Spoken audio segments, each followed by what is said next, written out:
Des imams et oualimans, un spécial séminaire sur l'importance de l'arbre pour le développement durable. L'initiative est de la Fondation Mohamed VI des oulémas africains, section Togo, en collaboration avec l'Union musulmane du Togo.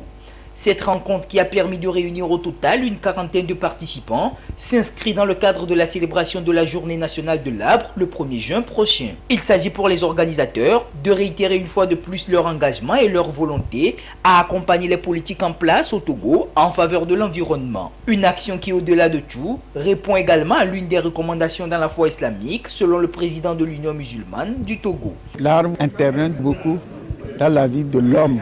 En utilisant l'arbre pour ses besoins sociaux, économiques, eh bien, nous débattons également l'environnement. Et le prophète Mohammed lui-même a dit pendant la guerre de ne pas toucher aux arbres, de sauvegarder les arbres.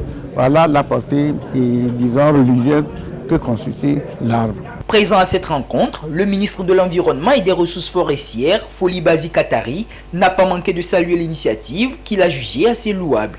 Il a par ailleurs invité à ce que cela perdure afin d'aider le gouvernement à la réalisation et à l'atteinte de sa feuille de route consacrée à l'environnement et à la couverture forestière. Le chef de l'État, son Excellence Paul Essozimna Gnassingbé, a engagé notre pays dans une ambition, celle de reboiser au moins 1 milliard d'arbres d'ici 2030. Nous sommes venus pour soutenir la Fondation Mohamed VI, et particulièrement son président section du Togo, pour avoir fait de l'arbre une certaine forme de préoccupation. En organisant une assise pareille, c'est que la Fondation œuvre pour la politique du chef de l'État et du gouvernement.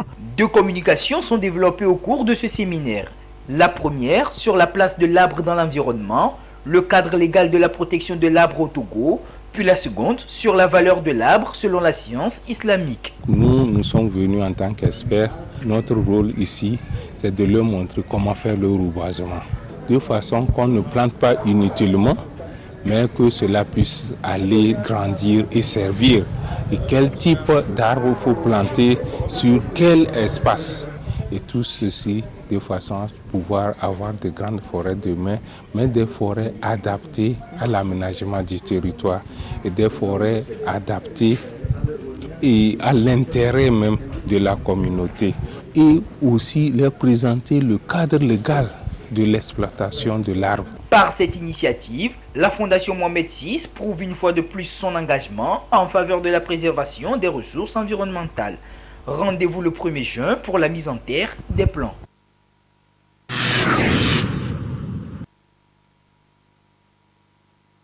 2012-2022, 10 ans déjà que le Centre ouest africain de services climatiques et l'utilisation adaptée des terres WASCAL a vu le jour. Dans le cadre de la commémoration des 10 ans de vie de l'organisation, représentants des institutions internationales, universitaires et acteurs de défense de la cause climatique et environnementale se sont réunis depuis 3 jours à Lomé pour des travaux. Il s'est agi durant ces 3 jours de réfléchir ensemble afin de trouver des réponses concertées face aux problèmes liés au climat, mais aussi de faire le point sur les grandes réalisations de la WASCAL à ce jour. Pour une institution, une organisation internationale, nous avons eu d'énormes progrès dans la mise en œuvre du concept même de WASCAL dans la sous-région.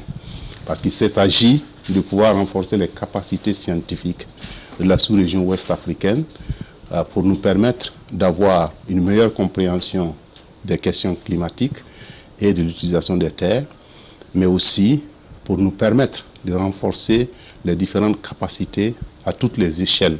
Le centre de compétences qui est basé à Ouagadougou, avec des équipements scientifiques modernes qui servent la région, où nous pouvons donc simuler les effets des changements climatiques, non seulement en regardant les données historiques, mais aussi en projetant sur l'avenir. Nous avons identifié les points sur lesquels nous devons nous améliorer et les points sur lesquels nous allons innover pour permettre d'avoir une institution de plus en plus forte au service de la sous-région, au service des États, au service des communautés. Honorant de sa présence à cette rencontre, la première ministre, chef du gouvernement, Victoire Toméga Dogbe, n'a pas manqué d'exprimer toute sa gratitude, ainsi que celle du gouvernement, pour les œuvres accomplies durant ces 10 années par la WASCAL, ici au Togo comme ailleurs dans le monde. Elle a par ailleurs fait cas des défis mondiaux que représente à l'heure actuelle la menace climatique, avant de saluer les actions du Togo visant à promouvoir l'environnement à travers la mise en place de politiques adaptées. La problématique du changement climatique demeure un défi, un grand défi que nous devons de relever ensemble. Décideurs, chercheurs, organisations non gouvernementales, secteur privé, en vue d'une résilience plus forte au profit du développement économique et social en Afrique. Dans notre pays, le Togo, nous sommes véritablement dans l'action. Dans l'action pour trouver des réponses aux risques climatiques majeurs, notamment avec une gestion plus efficiente des inondations et une meilleure protection côtière. Et donc avec la contribution du projet WACA, projet de gestion du littoral ouest africain, nous sommes dans cette dynamique de protéger nos côtes, notre côte. Nous sommes dans l'action aussi pour réussir le programme de mobilité verte à travers, par exemple, la mise en service de véhicules électriques. Nous sommes dans l'action pour mener à bien la réforme de la législation environnementale avec notamment l'élaboration d'une politique forestière nationale. Et nous sommes dans l'action pour mettre en œuvre de grands programmes décennaux de reboisement national que nous avons lancés en 2021, que nous comptons accélérer cette année, mais en comptant sur la mobilisation de tous et de toutes. Je voudrais adresser mes chaleureuses félicitations à Wascal pour ses 10 belles années d'existence et pour le chemin déjà parcouru. Et je voudrais émettre le vœu que des avancées encore plus importantes soient obtenues en vue d'un développement inclusif et durable au bénéfice du mieux-être de nos concitoyens. Pour les premiers responsables de la Wascal, l'heure est également à de nouvelles perspectives. Ainsi, à l'issue de ces 3 jours de travaux, des recommandations ont été faites. Créée en 2012 et comptant à ce jour 11 pays membres, la Wascal est le fruit de la coopération germano-ouest-africaine pour le changement climatique. Démarré le 24 mai, les travaux de cette rencontre ont pris fin ce vendredi 27 mai. La pose d'une première pierre pour le démarrage des travaux de construction des bureaux de l'association au Togo a été faite par la chef du gouvernement.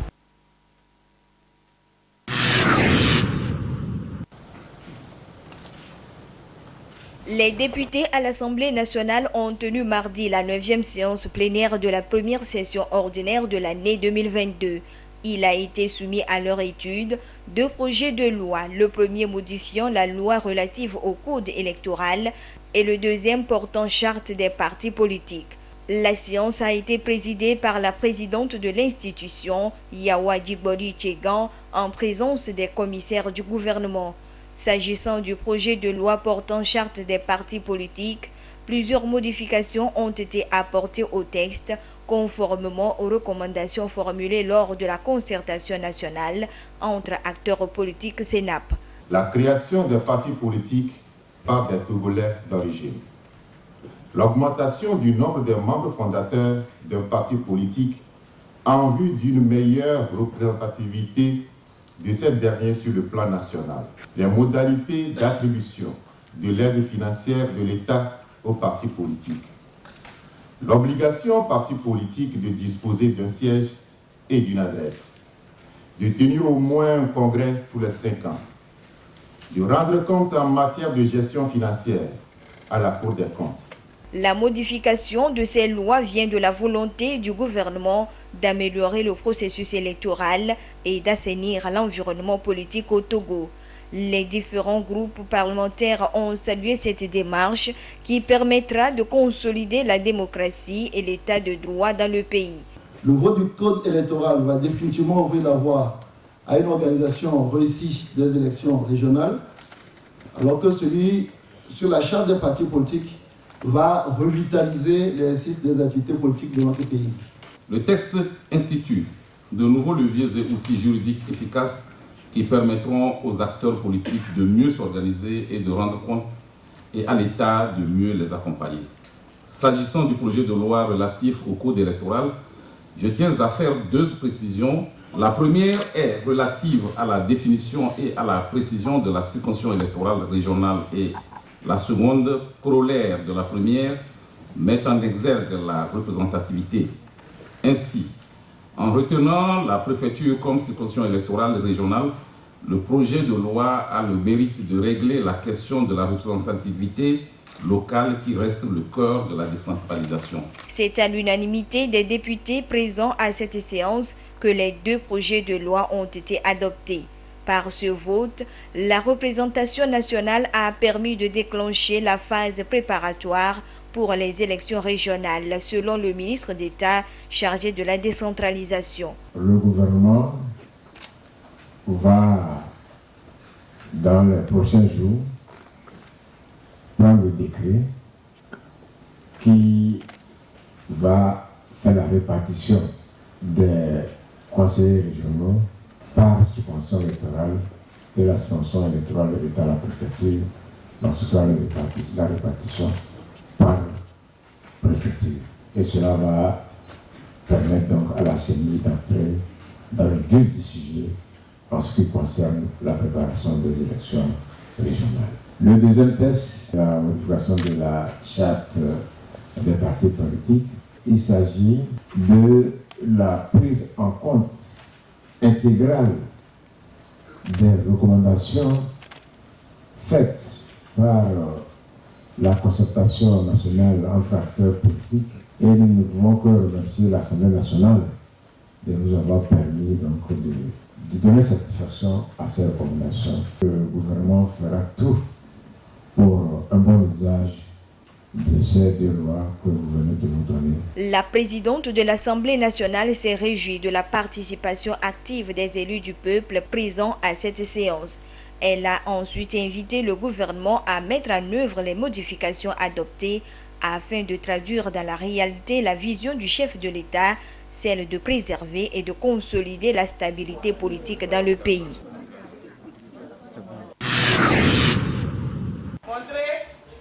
Du 31 mai au 2 juin 2022 est prévu au Togo l'examen du certificat d'études du premier degré CEPD. Après presque 8 mois de cours et une année scolaire passée dans la sérénité, c'est bien le temps venu pour les évaluations. Pour s'informer sur les préparatifs et dispositions au niveau de l'administration, nous avons approché le chef d'inspection à Gouest et Ouest. Nous avons déjà commencé à faire la révision avec nos élèves dans toutes les classes et nous sommes déjà au début du CPD, c'est-à-dire que les commissions sont déjà presque prêtes. La commission des surveillances, la commission de la correction, et les commissions même de secrétariat, tout est déjà mis en place. Nous allons maintenant rencontrer les chefs centres, essayer de discuter avec eux. Et déjà le lundi, ceux-là qui seront appelés pour le secrétariat, on sera aussi également avec eux. Avec la suppression ou l'interdiction des cours de répétition payants dans les établissements scolaires par le ministre en charge du secteur, les effectifs semblent s'augmenter dans les écoles publiques. Mais les responsables disent avoir pris la mesure de la situation pour que les élèves soient bien préparés avant l'examen. Un enseignant qui prend sa classe et après les 5 jours de classe se permet de prendre un samedi pour une répétition, c'est antipédagogique. Les résultats que nous avons eus au premier trimestre, au deuxième trimestre, nous ont convaincus qu'il n'y aura pas de changement. Plutôt même, il y aura un changement positif. Donc jusqu'alors, tout est bien préparé pour le CPD. À quelques heures de ce premier examen dans le cursus scolaire au Togo, l'on donne des conseils à tous les acteurs. Au niveau des parents, chaque parent doit savoir qu'il doit être responsable pour la réussite de son enfant. Le parent doit demander à son enfant s'il est prêt pour l'examen. S'il n'est pas prêt, qu'est-ce qui le manque? Il faudrait quand même qu'il fasse en sorte que l'enfant soit dans le bain de l'examen. Et au niveau des élèves, c'est de se sentir libre comme s'ils étaient dans leur propre école. avant que tu ne quittes ta maison, rassure-toi si tu as pris ton sous-main. Rassure-toi si tu as pris ta carte d'identité scolaire. Et quand tu arrives à l'école, ne pense pas que l'examen serait difficile pour toi. Dis-toi, oui, cette année, j'aurai mon CEPD. Le certificat d'études du premier degré, CEPD, est un diplôme qui ouvre les portes au secondaire du premier cycle, le collège. L'examen pour le compte de l'année scolaire 2021-2022 démarre effectivement le 31 mai, c'est-à-dire mardi prochain.